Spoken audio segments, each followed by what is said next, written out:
You're not gonna go there, are you? Oh, yes, I am.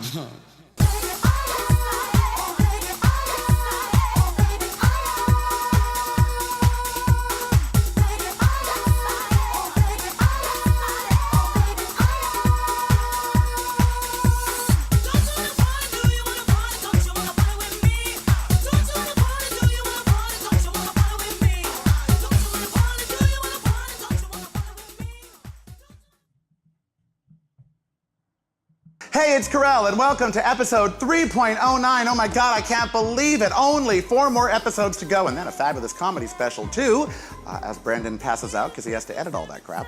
But in this episode, we're going to do 2 things. First of all, we're going to show you what's going on behind all this joy, because I, like you, am still devastated by what happened on 11/9, the reverse of 9/11, and that is the election of Donald Trump to the presidency. I'm not over it. I don't think I'm going to be over it. I don't think America's going to ever be over it. I think it's going to forever change us or destroy us. So we're going to sit down and have some tea in some china that is very reminiscent of the White House, even though now I probably wouldn't want to go to the White House knowing that he and his little family of miscreants are inhabiting it. Big game hunters, his son have killed big game. Oh, this is horrible. The fact that he's going to be there, ugh, ick. But we do a high tea where we suffer PTSD, which is post-Trump stress disorder.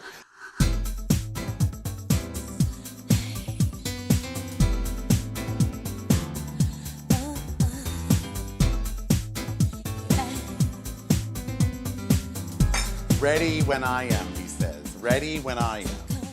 For Karel's Life in Segments.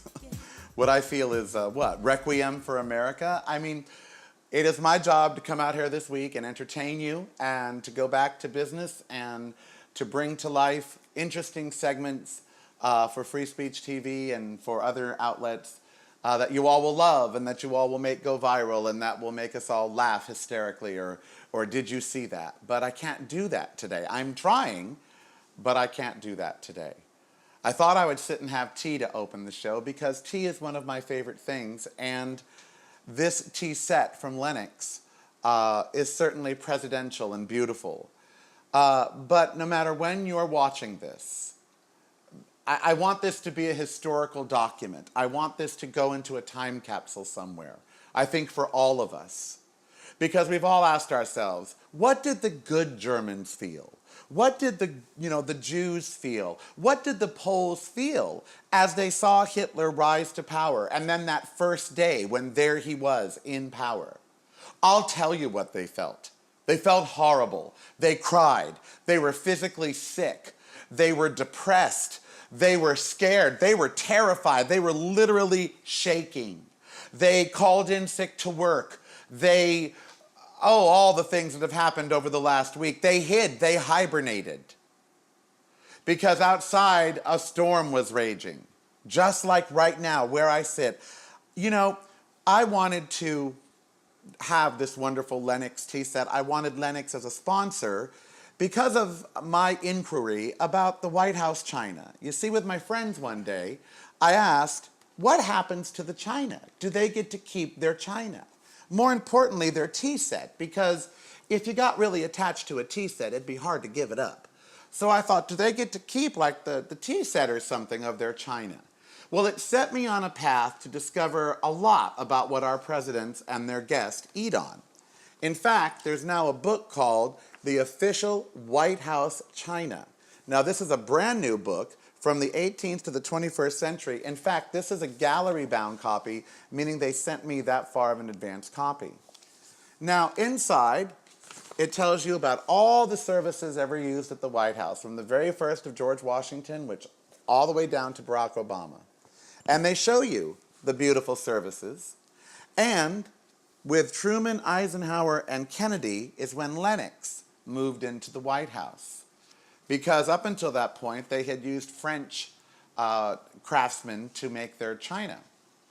There was a rule that everything in the White House had to be made in America, except that rule didn't apply to what they ate and drank out of. So they kept using French china makers and dishware makers up till pretty late. Now there's 2 American manufacturers of fine china. Lennox being one, and Lennox has supplied many a president with a beautiful tea set and with an entire, service for everyone. And it's prestigious, and there's ceremony. And as I sat here looking at this beautiful stuff, all I could think about was that in 45 or 50 days from when I'm filming this, President Donald Trump takes residency at that building that has stood for so much. You see, that building means a lot to me. It's why I would question what China they use at it. That building, I know everything about it, how Washington, D.C. was built around Rome, how it was built to give us a home court advantage, how it was built by slaves. I know a lot about that building, how Adams didn't really like the building, and it was in shambles when he moved in. I know a lot about that building. I know its history, and I've always wanted my whole life to go to that building. I've never been. And I've always wanted to go to the Oval Office and just sit there where Kennedy sat, sit there where so much history has happened. And now I have zero desire to go into that house. The fact that Trump and his grubby family of big game hunting miscreants are going to be occupying that building is so appalling. You know what? I never got this way about Bush or even Reagan. And I hated them both, hated them. But I didn't fear them. I was not afraid of Ronald Reagan. I was not afraid of George W. Bush. I am afraid of Donald Trump. I'm afraid for gays because just 2 days ago in West Hollywood, there was fag bashings. And as they were being beaten and called faggot, they were told it was because this is Trump's new America. Just like the mosques that are being victimized, just like the black churches that are being burned. We are back to the frickin' 1950s, and he's not even in the White House. And what is he out tweeting? That the protesters are paid protesters, paid disruptors that are in some way working for the media. Not a president that supports the constitutional right to protest, even him. I mean, Bush pushed us to the side, but he didn't call us stupid. We are in horribly uncharted waters in this country. So when you watch this in the future, no matter when you're watching it, if you were in America on 9/11, you remembered the terror that put in you. And if you were in America on 11/9, which is when Trump was elected, and if y'all aren't afraid of that, and if you don't think it's going to change the world more than 9/11 ever did, then you're wrong. I don't know that I'm going to end up staying in these United States of America. I fought these battles already. I fought for gay equality. I changed laws. I've been told by a judge in a courtroom that I don't count. I have had the words "die of AIDS" written on my garage door because I said "F Joe the effing plumber, I hope he drops effing dead."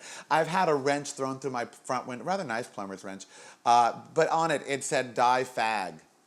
When my husband died, I was told that I should burn in hell with his AIDS-ridden carcass. When we were on KFI radio, we were told to wear bullseye shirts so it would be easier to spot us in the crowds and kill us. I've had police right here at Park Howard because just a year ago someone told me they wanted to put my dogs inside of plastic bags and tie me up and make me watch them suffocate, and then they wanted to set me on fire. And they sent me this email with a photograph of the front of my house. And why? Because I was a fag on the radio, and this was before Trump's America. I don't think any of us want to go through that again. And I sit here terrified that right here in my city, where 6 weeks ago at this park right over here, I was called a faggot. Where 2 years ago, 3 years ago, 4 years ago, at the Chart House in Monterey, California, I and my friend James were refused a drink because they thought we were both gay. I was, he wasn't.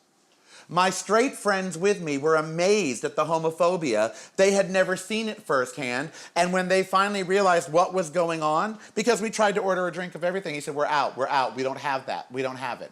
My friends were drinking it. It was clear cut what was going on. And when it became obvious to my friends, they wanted to hurt him. And I said, look, let's just go someplace else. Today on Pride Radio on Sonos, I heard them say, if you're in one of those places where it's not so easy to be gay, keep your head up, stand strong, we're with you. What are we, back in the ages where now fag bashing is going to be okay and hate crimes are just going to be the accepted norm? You know, I prayed the Electoral College would do their job and not put this man in office. That the final act of which the Electoral College should go, and the final act of the Electoral College should be to put Hillary Clinton in office and save this nation. They won't. You're watching this now probably later, and you'll see that they didn't. Now, you could be watching this in 4 years, and you could know how this turned out. And you could be saying, oh, it wasn't that bad, and you'd probably be white. And it doesn't matter how bad it's going to get. The fear of real Americans right now, of immigrant Americans, of black Americans, of gay Americans, of Muslim Americans, the fear is palpable. It's sickening.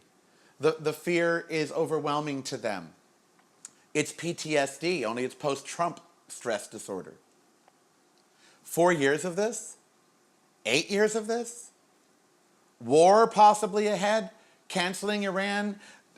Just on and on. 21 million people that may lose their health care. They talk about this like it's nothing. Like it's not your neighbor or your brother or my friends who are on Obama. It's like it's not my friend Jason, whose insurance company canceled his insurance when he got melanoma.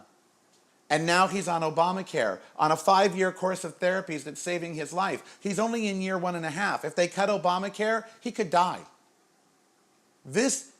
My roommate, Esteban, whose family was born, his sisters were smuggled by the parents over the border.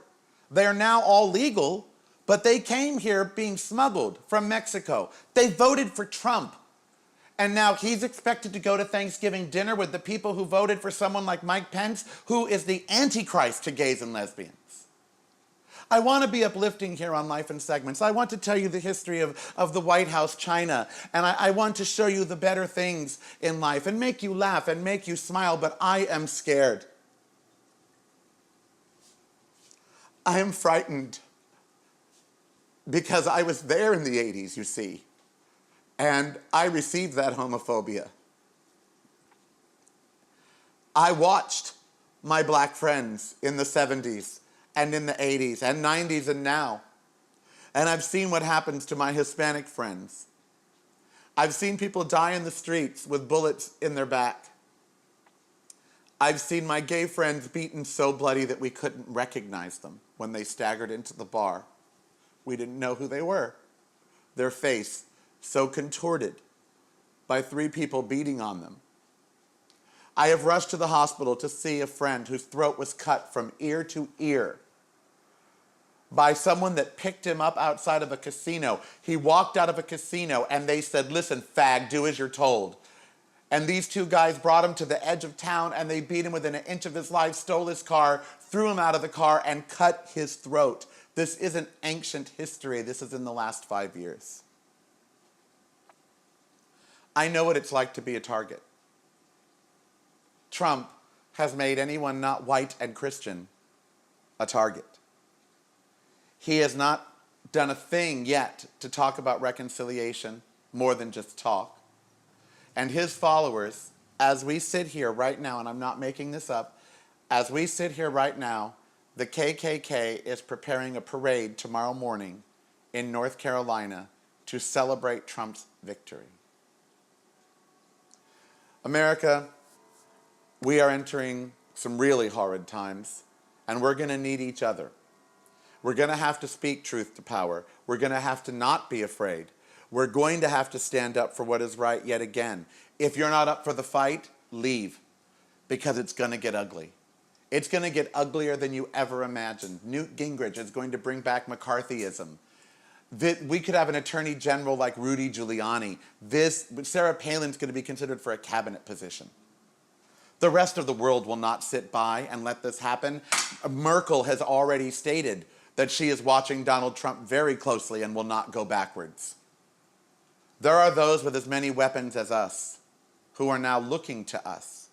I don't know that the American experiment will survive. I feel we ended on 11/9. That the America that you and I knew, because they say now there's 2 Americas, Well, the America that you and I know, where you give people a chance based on their merits, where you don't care about the color of skin or sexual orientation, where you don't have a frickin' fit because a transgendered person might be peeing in the stall next to you, where your God is man enough that it doesn't need to be codified in state law, it's able to just lead to church and to state. You and I occupy the America where poor people shouldn't be treated poorly just because they're economically disadvantaged. We live in an America where we know that we are stronger together, where we do build a future with one another and not all separate, and that we can have as many differences as we want, but at the end of the day, we all have to get to the next point together. Yes, that's our America. It certainly is. But it's not the America you're living in, not now. Not now. Not if you're in the time frame from 2016 to 2020. God, it is not your America anymore. Our America was taken from us. The hope of high-speed rail and green energy and climate change, fixing the climate, of all of that progress, women's rights, all of that has been taken from us. And we're going to have to fight just to keep the status quo, and as for progress, there will be none. There will be none. Now that's bleak. What do we do? Well, as I go, let me tell you this. I tell all of my friends, the day after Rome fell, there were Romans, okay? The day after Hitler took over, there were Germans. You survive. You do what you have to do. So first of all, please do me a favor. If you're different, stay safe. I hate that I have to tell you that over this beautiful cup of tea, which made me so much want to be at the White House and to have tea at the White House, and now I couldn't imagine being in the White House. Stay safe. If you're gay and you're in the middle states, right now is not the time to be flying your rainbow flags. I'm sorry, it's not. Maybe in a month or 2 or 3 or 5, or maybe in a year or maybe in 4. Maybe if you're in one of those horrid red states, think about moving to California, to Washington, to Oregon, to Vermont, which was totally blue, no red at all. California, half red. Washington, half red. Oregon, half red. Look at the maps. So maybe it's time you move to one of those states. Maybe you look into a foreign country for real. Who knows? But if you stay here, be prepared for the fight, because it's going to be one. I'm going to stay here and I'm going to fight as long as I can. It's the only thing I know how to do. It's the only thing in life I know how to do. I am going to try for the rest of this season and for every other season of Life in Segments to try to make your life easier by either telling you something interesting, making you laugh, or just blowing it all out and talking about dogs for a while. Concentrate locally, concentrate on your state. That's all we can do. And then hope. Hope that the gridlock of Washington will keep him from doing too much damage. Hope that some Republicans won't let him decimate the Constitution. Hope that a few Supreme Court justices can live to be nearly 100. Hope. You know, President Obama, keep hope alive. Well, we need that more now than ever.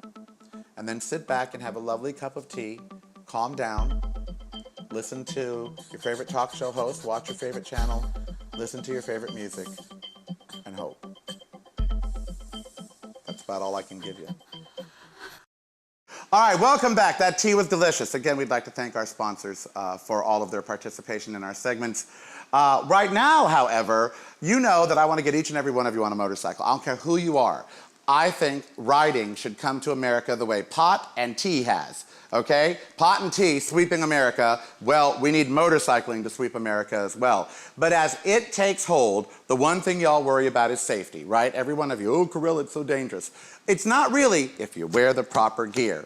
I'm not wearing this just to be sexy. In fact, it's not all that sexy from the inside. It might look that way on the outside, but on the inside, you trussed up like a Thanksgiving chicken, honey, or turkey, or whatever you eat at Thanksgiving.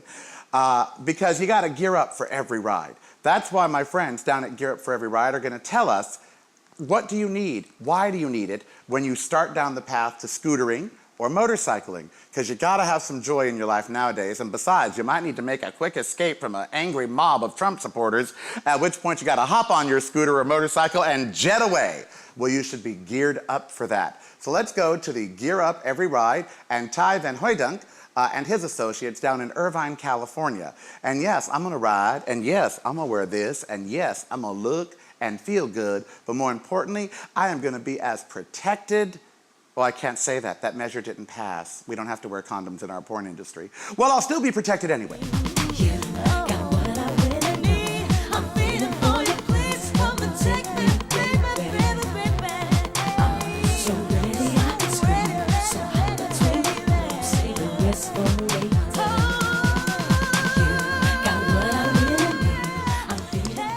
Hello?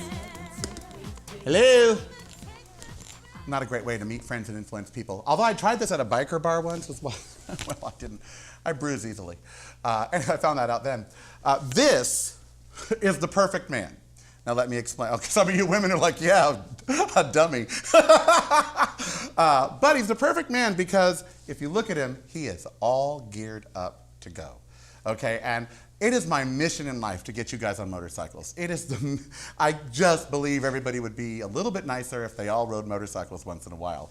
But it's also been my mission in life through my TV show and my radio show and my columns to make sure that you do it right, okay? So that's why when I heard about Gear Up for Every Ride, or gearupeveryride.com, I thought, I've got to go talk to these people because it is right down my alley.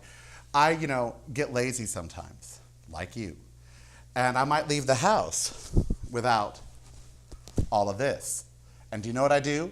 I turn right back around and go. In fact, true story I'm going to share with you, which is why I want to do this segment. The other day I left the house with Ember, who's roaming around here, and I got about a block away, and I was in such a fog, I wasn't wearing a helmet, okay? I was like 2 blocks from my house. And I had a panic attack. I went, oh, I'm not wearing a helmet. And then I realized, well, it's legal in most other states, and I thought, that doesn't matter, you're not wearing a helmet. And because I respect Ember, my dog, and the fact that I want to get home to her every time, I pulled the bike over, I walked back to my house 2.5 blocks, got a helmet, walked back to the bike, and then got on. I did not simply drive the 2.5 blocks bike back because you never know what's going to happen in those 2.5 blocks, and I didn't want to be one of those people with one of those stories about, oh God, I had only left for a minute. So every time you leave the house, you have got to gear up for every single ride. And over here, the real, not that you're not someone I love and adore, but over here, we have a human. Ever been called that before? Several times, oh, okay. It is Ty Van Hooydonk, and he is with Gear Up Every Ride. He is also a Motorcycle Safety Foundation training person. So rider coach. Rider coach. So he trains people like me. I went through the rider safety class. Why haven't you? So he trains people like me to go through the class. Now, we're going to do a couple segments of Pop Moto TV because I think this is so important. The first thing I want to talk to you about is this. Now, something's sad today. And I know you like to be positive, and I like to be positive too, but I also like to be very real. I wanted to find a news story to sort of springboard off of today, because I like to do that in my show. Except when I typed in motorcycle to Google, all that came up were motorcycle crashes. And I thought, that sort of sucks, because there's so much more about motorcycling to enjoy and to love. But one of the things I noticed was so many of the riders didn't have helmets on. And I don't want to say, oh, shame on them.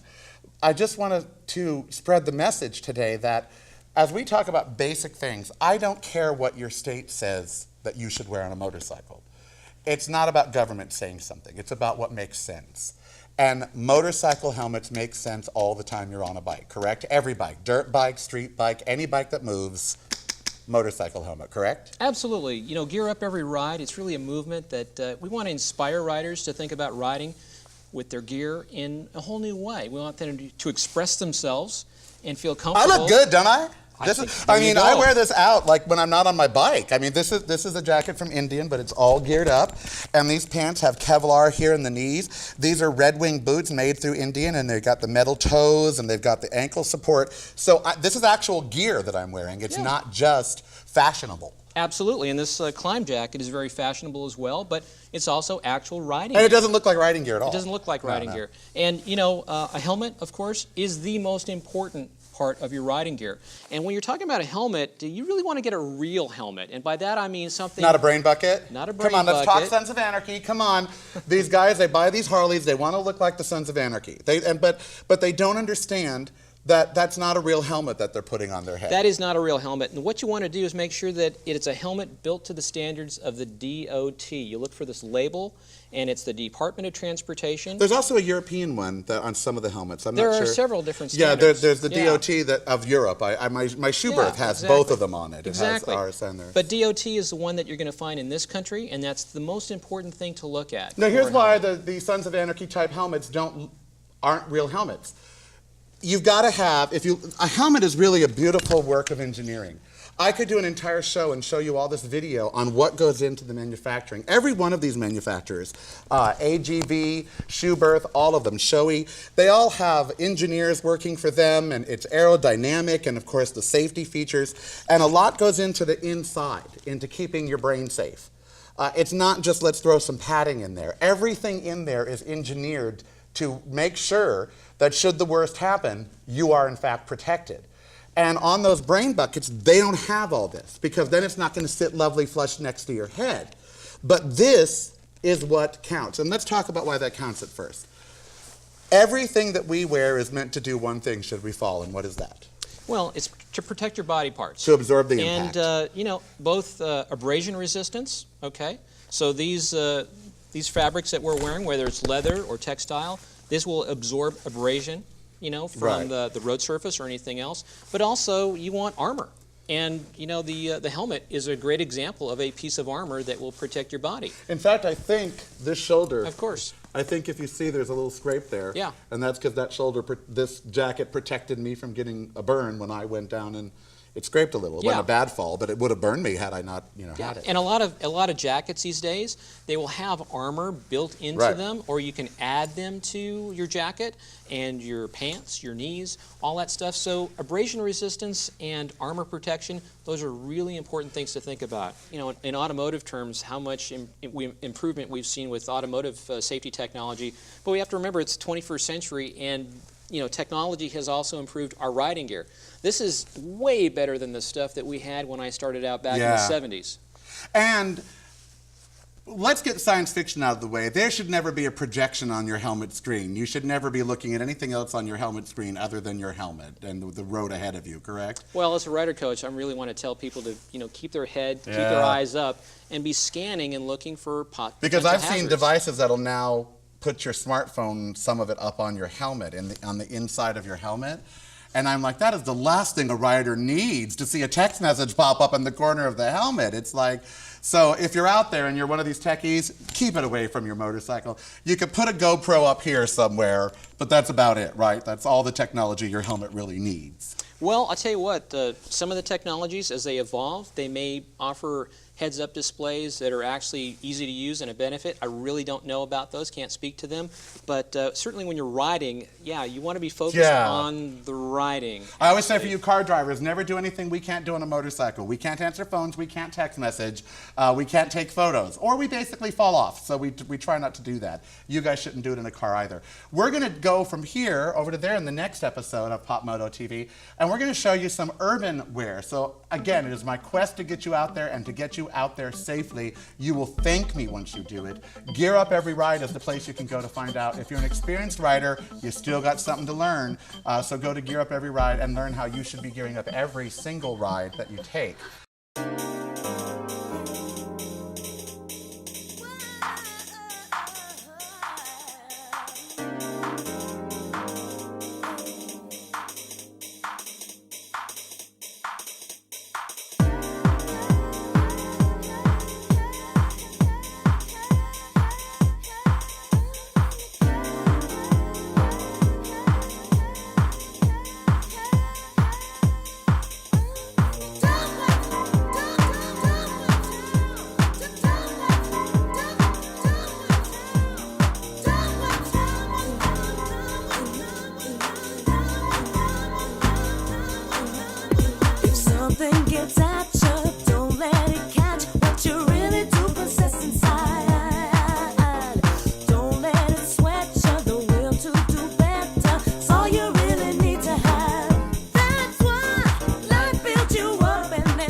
Portions of the Karel cast and Karel's High Tea are brought to you by Lennox, an American classic, American-made since 1889. Fine makers of tea sets, china, ornaments, dinnerware.